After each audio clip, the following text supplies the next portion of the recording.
Medical life channel में आप सभी का स्वागत है। आज हम एक नया टॉपिक डिस्कस करेंगे जिसका नाम है यूरिन फॉर्मेशन। आइए देखते हैं। Urine formation is a blood cleaning function होता है। Kidney excrete unwanted substances along with water from blood as urine.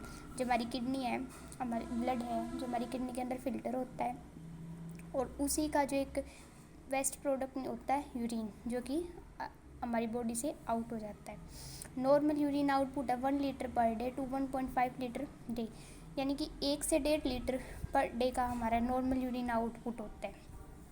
Urine formation के लिए मेनली 3 स्टेप होते हैं। इसके अंदर 3 प्रोसेस होती है: glomerular filtration, tubular reabsorption, tubular secretion.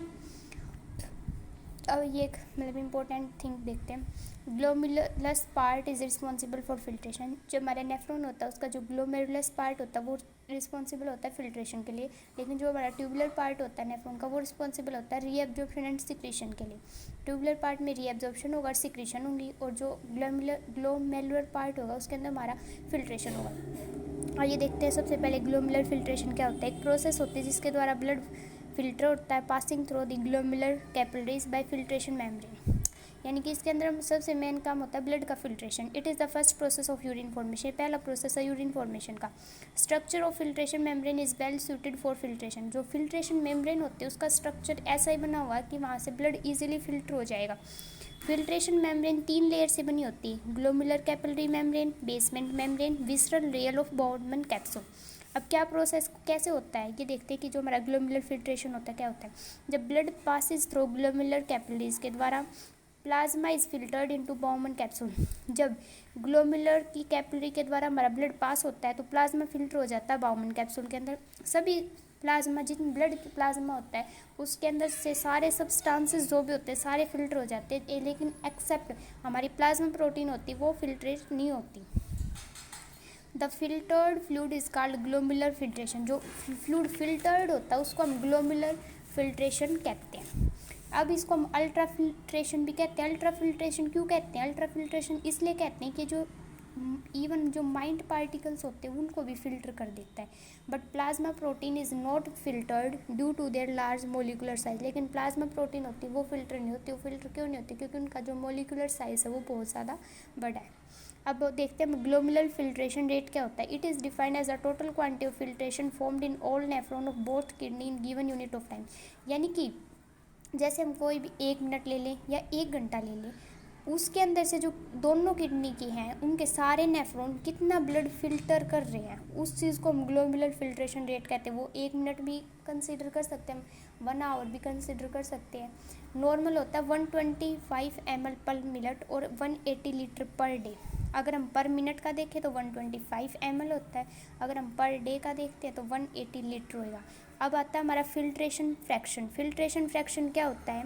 Filtration fraction mainly ये होता है कि जैसे कितना ब्लड हमारी किडनी में आया और कितना फिल्टर हुआ उस चीज़ को हम बोलते हैं फिल्ट्रेशन फ्रैक्शन, यानी कि fraction of renal plasma which become filtered, यानी कितना आया और कितना फिल्टर हुआ।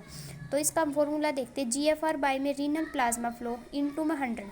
हमारा नॉर्मल GFR होता है 125 ml पर मिनट। रीनल प्लाज्मा फ्लो होता है 650 ml पर मिनट इनटू में 100, तो हमारा 19.2% आ गया। और नॉर्मल वेरी करता है 15 से लेकर 20 के बीच में।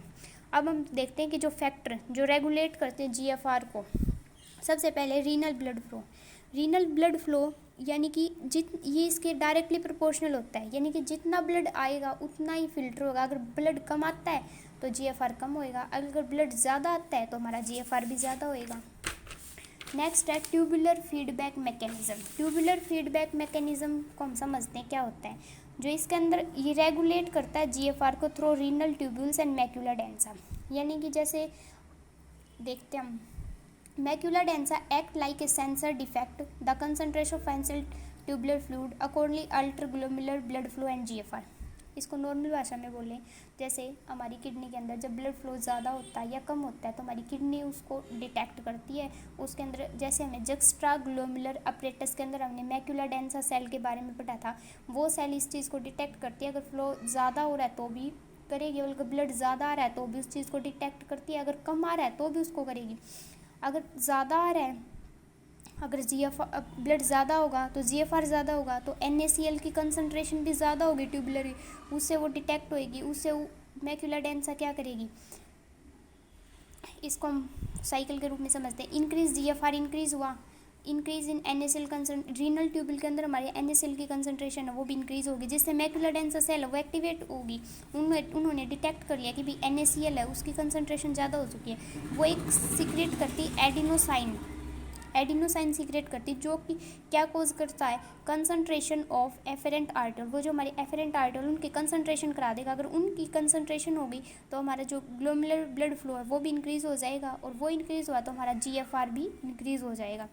अब देखते हैं कि उस सिचुएशन में जब हमारा GFR कम है, अगर हमारा GFR कम है तो नॉर्मल सी बात है कि जो NaCl की कंसंट्रेशन है रीनल ट्यूबुल के अंदर वो भी कम होएगी। मैक्यूला डेंसा सेल डिटेक्ट करेंगी, वो सीक्रेट करेगी प्रोस्टाग्लैंडिन्स और रेनिन, इन दो को सीक्रेट करती है।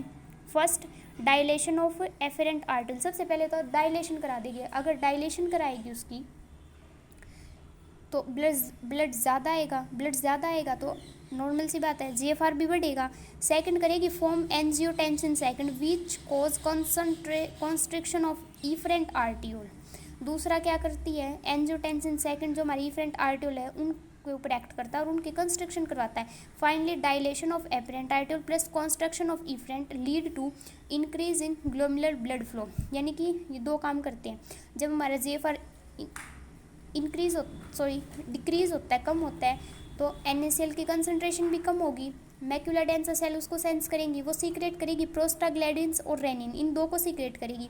और सेकंड क्या करती है, जो ये है, ये एक तो डायलेशन करवाता है, एक तो डायलेशन करवा देगा एफरेंट, तो डायलेशन करवाएगा तो ब्लड फ्लो ज़्यादा हो जाएगा उसके अंदर, पहले तो कम था, अब डायलेशन सरफेस एरिया ज़्यादा होगा तो ब्लड भी ज़्यादा आएगा। सेकंड करेगी एंजियोटेंसिन विच कोज एंजियोटेंसिन सेकंड क्या करता है, जो इफरेंट आर्टियोल होती है उसकी कॉन्स्ट्रिक्शन करवाएगा। फाइनली एक की डायलेशन होएगी, एक की कॉन्स्ट्रिक्शन होएगी, जिससे हमारा जो GFR है वो बढ़ेगा। अगर ग्लोमेरुलर ब्लड फ्लो बढ़ गया तो GFR बढ़ गया, और जो when the concentration of NaCl increase in इसमें इंक्रीज हो जाएगी। नेक्स्ट हमारा ग्लोमेरुलर कैपिलरी प्रेशर, ये भी GFR के डायरेक्टली प्रोपोर्शनल होता है। अगर जो हमारी ग्लोमेरुलर कैपिलरीज होती हैं उनके अंदर प्रेशर ज़्यादा होएगा तो GFR भी ज़्यादा होएगा। उससे नेक्स्ट है कोलॉइडल ऑस्मोटिक प्रेशर, ये क्या है, जो एक्सक्रीटेड बाय प्लाज्मा प्रोटीन, जैसे हमारा ब्लड है उसके अंदर प्लाज्मा प्रोटीन है, उनके द्वारा जो प्रेशर एक्सर्ट किया जाता है उसको हम कोलॉइडल ऑस्मोटिक प्रेशर बोलते हैं। ये इन्वर्सली प्रोपोर्शनल है, अगर ये ज़्यादा होगा तो GFR कम होगा, ये कम हुआ तो GFR ज़्यादा होगा। नेक्स्ट हमारा hydrostatic pressure in Bowman capsule, ये भी इसके इन्वर्सली प्रोपोर्शनल है। अगर हाइड्रोस्टैटिक प्रेशर कम हुआ तो GFR ज़्यादा होगा, अगर GFR ज़्यादा हुआ तो ये कम होगा।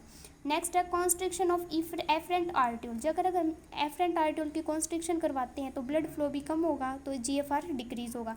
अगर हम कॉन्स्ट्रिक्शन करवाते हैं इफरेंट आर्टियोल की, अगर हम इफरेंट आर्टियोल की कॉन्स्ट्रिक्शन करवाएंगे तो इनिशियली तो हमारा GFR इंक्रीज होगा, लेकिन बाद में क्या होगा, स्टैग्नेशन हो जाएगी ब्लड की इन कैपिलरीज के अंदर। जैसे हमने इफरेंट आर्टियोल है उसकी कॉन्स्ट्रिक्शन हुई तो पहले तो भाई जैसे उसकी कॉन्स्ट्रिक्शन होगी तो वहाँ पे जो बाउमन कैप्सूल है हमारा ग्लोमेरुलस है वहाँ पे ब्लड ज़्यादा होने लग जाएगा, तो पहले तो वो इंक्रीज़ होएगा एक बार तो GFR, लेकिन बाद में जैसे जैसे अगर ज़्यादा वहाँ पे ब्लड ज़्यादा आएगा, ब्लड ज़्यादा इकट्ठा हो जाएगा वहाँ पे, तो और जो ब्लड आएगा वो किडनी के अंदर ही नहीं आ पाएगा, तो GFR नॉर्मल सी बात है GFR फिर भी डिक्रीज जाएगा। नेक्स्ट वीडियो में हम ट्यूबुलर रीएब्जॉर्प्शन और ट्यूबुलर सीक्रेशन के बारे में पढ़ेंगे। आज के लिए बस इतना ही। Please like share and subscribe my channel. Thank you.